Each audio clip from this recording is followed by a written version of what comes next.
ನಾನು ಕೇಳ್ತಾ ಇದ್ದೆ ನಿಮಗೆ. ಬಹಳ ಚಿಕ್ಕ ವಯಸ್ಸಿಗೆ ನೀವು ಧಾರ್ಮಿಕದೆಡೆಗೆ ಸಾಗ್ತಾ ಬಂದ್ರಿ. ಇದಕ್ಕೆ ಪ್ರೇರಣೆ ಯಾರು ಗುರುಜಿ?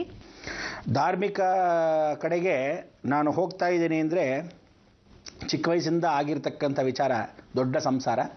ಆ ದೊಡ್ಡ ಸಂಸಾರದಲ್ಲಿ ಇರತಕ್ಕಂಥ ವಿಚಾರ ಅಂದರೆ ತಾಯಿ ಕಡೆ ಆಗಲಿ ತಂದೆ ಕಡೆ ಆಗಲಿ ಬರೀ ಆಧ್ಯಾತ್ಮವೇ.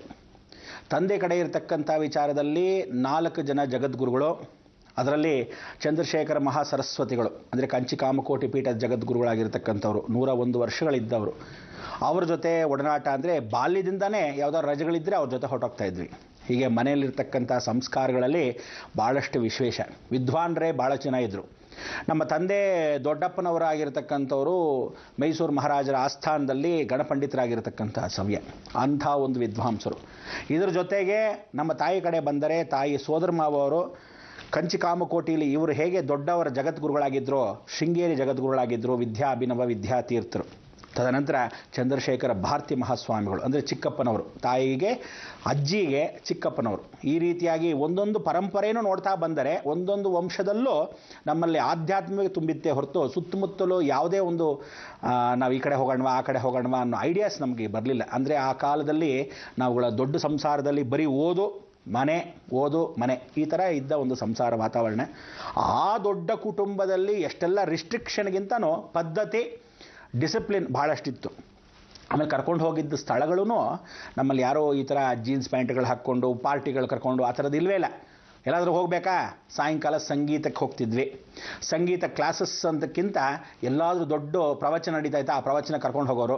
ಯಾರೋ ವಿದ್ವಾಂಸ ಬಂದರೆ ಅವ್ರ ಮನೆಗಳು ಕರ್ಕೊಂಡು ಹೋಗೋರು. ಸರಿ ಇಲ್ಲಿಲ್ವಾ ಮೆಡ್ರಾಸ್ ಕೊಟ್ಟೋಗೋರು. ಮೆಡ್ರಾಸ್ಗೆ ಕರ್ಕೊಂಡು ಹೋಗೋದ್ರೆ ಅಲ್ಲಿದ್ದ MS ಸುಬ್ಬಲಕ್ಷ್ಮಿ ಆಗಲಿ TN ಶೇಷನ್ ಮನೆಗಾಗಲಿ ಹೀಗೆ ದೊಡ್ಡ ದೊಡ್ಡ ವಿದ್ವಾಂಸರ ಮನೆಗೆ ಕರ್ಕೊಂಡು ಹೋಗೋರು.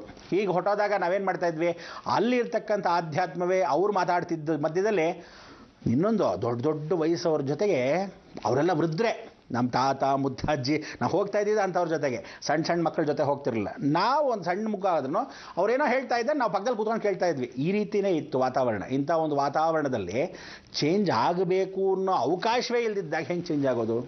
ಹಾಗೂ ಕೆಲವೊಮ್ಮೆ ಬಂತು. ಯಾಕೆಂದರೆ ನಾನು ಓದಿದ್ದು ICSE ಸಿಲೆಬಸ್. ಅಂಥ ಸಮಯದಲ್ಲಿ ಕೆಲವರು ಫಾರಿನರ್ಸ್ ಅಂದರೆ ಆಂಗ್ಲೋ ಇಂಡಿಯನ್ಸು ಅಂಥವರೆಲ್ಲ ಓದಿದ್ರು. ಈ ಓದಿದ ಸಮಯದಲ್ಲಿ ಹಾಳು ಮಾಡೋಕ್ಕೆ ಪ್ರಯತ್ನ ಪಟ್ರ ಅನ್ನೋಕ್ಕಿಂತ ನನ್ನ ಹತ್ತಿರಕ್ಕೆ ಬರ್ತಿರಲಿಲ್ಲ. ಯಾವುದೋ ದೊಡ್ಡ ಮುಂಡೆ ಇದ್ದಂಗಿದೆ ಇದು ಅಂದ್ಕೊಂಡು ಅವ್ರ ಪಾಡಿಗೆ ಅವರಿದ್ದರು. ಅವರ ಹೈಫೈ ಸೊಸೈಟಿಗಾಗಲಿ ನಾನೆಲ್ಲ ಹೊಂದ್ಕೊತಿರಲಿಲ್ಲ. ನಮ್ಮ ಪಾಡಿಗೆ ನಾವು ಚಡ್ಡಿ ಗಿಡ್ಡಿ ಹಾಕ್ಕೊಂಡು ನಮ್ಮ ಪಾಡಿಗೆ ನಾವು ಹಳ್ಳಿ ಇದ್ದ ಹಾಗೆ ನಮ್ಮ ಪಾಡಿಗೆ ಇದ್ವಿ. ಆ ಒಂದು ವಾತಾವರಣದಲ್ಲಿ ಈ ಒಂದು ಸಂದರ್ಭ ಬರಲೇ ಇಲ್ಲ ಅನ್ನೋಕ್ಕಿಂತ ದೈವತತ್ವ ಅನ್ನೋದು ಮೊದಲಿಂದ ಒಂದು ಸಂಸ್ಕಾರದಲ್ಲಿ ಬಂದ್ಬಿಡ್ತು. ಎರಡನೇದು ಸುತ್ತಮುತ್ತಲು ಇರತಕ್ಕಂಥ ಪರಿಸರದಲ್ಲೂ ನಮಗೆಲ್ಲೋ ಹೊರಗಡೆ ತಿರುಗಿ ಹೀಗೆ ಹೋಗಬೇಕು ಹಾಗೆ ಹೋಗಬೇಕು ಅನಿಸಲೇ ಇಲ್ಲ.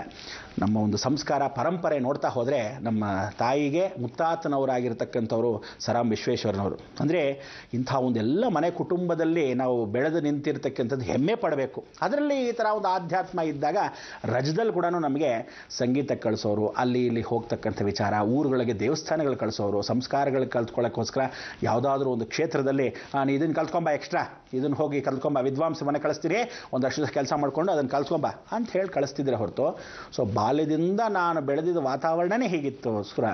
ಸೊ ಎಲ್ಲೋ ಅವಕಾಶ ಬಂದಿಲ್ಲ ಅಂತ ಮುಖಾಂತರ. ಹಾಗಾದ್ರೆ ಗುರುಜಿ, ಇಡೀ ಪರಂಪರೆಯೇ ಒಂದು ರೀತಿಯ ಧಾರ್ಮಿಕ ಚಿಂತಕರಿಂದ ಕೂಡಿತ್ತು ಅಂತ ಹೇಳ್ಬಹುದು. ಪರಿಸರವೇ ನಿಮ್ಗೆ ಹಾಗೆ ಮಾಡ್ತು ಅಂತ ಹೇಳ್ಬೋದು.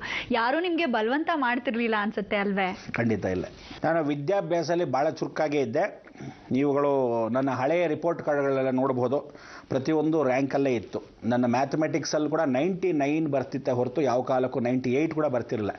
1-2 ಸಲ ಬಂದಾಗ ನಮ್ಮ ತಾಯಿಯವ್ರು ಏನು ಮಾಡಿದ್ರು, ಈ ಒಂದು ಪ್ರೋಗ್ರೆಸ್ ರಿಪೋರ್ಟ್ನ ಒಲೆ ಮೇಲೆ ಇಟ್ಬಿಟ್ರು. ಏನು ಇಷ್ಟು ಕಮ್ಮಿ ತೆಗೆದುಬಿಟ್ಟು 2 ಮಾರ್ಕ್, ಬರೀ 2 ಮಾರ್ಕು 98 ಬಂತು ಮ್ಯಾಥಮೆಟಿಕ್ಸಲ್ಲಿ. ಸಾಧಾರಣವಾಗಿ 100 ತೆಗಿಲೇಬೇಕು ಅಂತ ಚೆನ್ನಾಗಿ ಹೊಡೆದು ಬಡ್ದು ಬಾರಿಸಿ ಮಾಡ್ತಕ್ಕಂಥದ್ರಲ್ಲಿ ರಿಪೋರ್ಟ್ ಕಾರ್ಡೇ ಹಾಗೆ ಇಟ್ಬಿಟ್ಟಾಗ ಒಲೆ ಮೇಲೆ ಏನಾಗಬೇಕು, ನಾಳೆ ದಿವಸ ಸೈನ್ ಹಾಕಿಸ್ಕೊಂಡು ಹೋಗಬೇಕು, ಇಂಥ ಒಂದು ಪರಿಸ್ಥಿತಿ. ಅಂಥ ಸಮಯದಲ್ಲಿ ಓದಬೇಕು ಅನ್ನೋ ಉದ್ದೇಶ ಹೊರಗಡೆ ಬಂದ್ವಿ. ಒಂದು 10 ನಿಮಿಷ ಅಂದರೆ ಹೊರಗಡೆ ಒಂದು 1/4 ಗಂಟೆ ಬಿಡೋರು ಆಟ ಆಡ್ತಿದ್ವಿ. ಆದರೆ ನನ್ನಷ್ಟು ಚೇಷ್ಟೆ ಯಾವನೂ ಮಾಡ್ತಿರಲಿಲ್ಲ. ಸಿಕ್ಕಾಪಟ್ಟೆ ಚೇಷ್ಟೆ ಮಾಡಿದ್ದೀನಿ ಅಂತ ಇಟ್ಕೊಳ್ಳಿ. ನನ್ನ ಚೇಷ್ಟೆಯಲ್ಲಿ ಹೇಳಬೇಕು ಅಂದರೆ ಒಂದು 5ನೇ ಕ್ಲಾಸ್ ಹುಡುಗ ಹಸುಗಳು ನಮ್ಮ ರೋಡಿಗೆ ರಸ್ತೆಗಳು ಬರ್ತಾ ಇತ್ತು. ಈ ರಸ್ತೆಗಳು ಬರ್ತಾ ಇದ್ದ ಹಸುಗಳ ಜೊತೆಗೆ ಏನು ಮಾಡ್ತಿದ್ವಿ, ಕಟ್ಕೊಂಡ್ಬಂದು ಒಂದು ಮರಕ್ಕೆ ಕಟ್ಟಾಕ್ಬಿಡ್ತೀವಿ. ಅವ್ರು ಪಾಪ ಮೇಗ್ ಬಿಟ್ಬಿಡೋರು, ಬಿಟ್ಬಿಟ್ಟಿದ್ರು ಸರಿ ಆಯಿತು ಅಂತ ಹಳ್ಳಿ ವಾತಾವರಣ ಪಕ್ಕದಲ್ಲೇ ಸರಿ ಹೇಗೆ ಮಾಡಿದ್ವಿ, ಆ ಮರಕ್ಕೆ ಕಟ್ಟಾಕ್ಬಿಡ್ತಿದ್ದೆ. ಕಟ್ಟಾಕ್ಬಿಟ್ಟು ಈ ಚಿಕ್ಕ ಚಿಕ್ಕ ಬೇರೆ ಮಕ್ಕಳೆಲ್ಲ ನನ್ನ ಫ್ರೆಂಡ್ಸ್ ಎಲ್ಲ ಕರ್ಕೊಂಡ್ಬರ್ತಿದ್ದೆ. ಏನು ಮಾಡ್ತಿದ್ದೆ, ಎಲ್ರಿಗೂ ಒಂದೊಂದು ಕೆಚ್ಚಲಿಗೆ ಬಾಯಿಗೆ ಹಾಕ್ಬಿಟ್ಟು ಕುಡಿರಾ ಅಂತ ಹೇಳ್ಬಿಟ್ಟು ಹಸು ಕೊಡ್ತಾ ಇದ್ದೆ. ಹೀಗೆಲ್ಲ ಮಾಡ್ತಾ ಇದ್ದ ಸಮಯದಲ್ಲಿ ಹಸುನ ಸಾಕಿರ್ತಾನಲ್ಲ ಅವನು ಅಡ್ಸ್ಕೊಂಬರೋನು. ಕೆಲವೊಂದು ತಾಯಿಂದರು, ಈ ಹುಡುಗರ ಜೊತೆ ತಾಯಿಂದ್ರೆಲ್ಲ ಇರಲ್ಲ, ಅವರೆಲ್ಲ ಏನು ಮಾಡೋರು, ಪಾತ್ರೆಗಳು ತಂದು ಕೊಡೋರು. ಬಾಬು ಬಂದರೆ ಆ ಹಸು ಏನು ಮಾಡಲ್ಲ, ಮುಟ್ತಾ ಇರಲಿಲ್ಲ, ಅದು ಕುಂಬಕ್ಕೂ ಬರ್ತಾ ಇರಲ್ಲ, ನೋಡಿ ಹಾಲು ಎಷ್ಟು ಚೆನ್ನಾಗಿ ಕರೆದು ಬಿಡ್ತಾನೆ, ಕಿತ್ಕೊಂಡ್ಬಿಡ್ವಾ ಅಂಥೇಳಿ ಆ ಹಾಲು ಕೂಡ ಹಾಗೆ ಕರೆದು ಎಷ್ಟೋ ಜನಕ್ಕೆ ಕೊಡ್ಬಿಡಿದೆ. ಸೊ ಸಾಯಂಕಾಲ ಆದರೆ ಹಸುಗಳು ಏನು ಬರ್ತಾ ಇತ್ತು, ಆ ಸಮಯಕ್ಕೆ ನಾನು ಮಾಡಿದ ಚೇಷ್ಟೆ ಅಂದರೆ ಹೀಗೆಲ್ಲ ಒಂದು ಸಣ್ಣ ಪುಟ್ಟ ಚೇಷ್ಟೆಗಳು ಭಾಳಷ್ಟು ಮಾಡ್ತಿದ್ದೆ.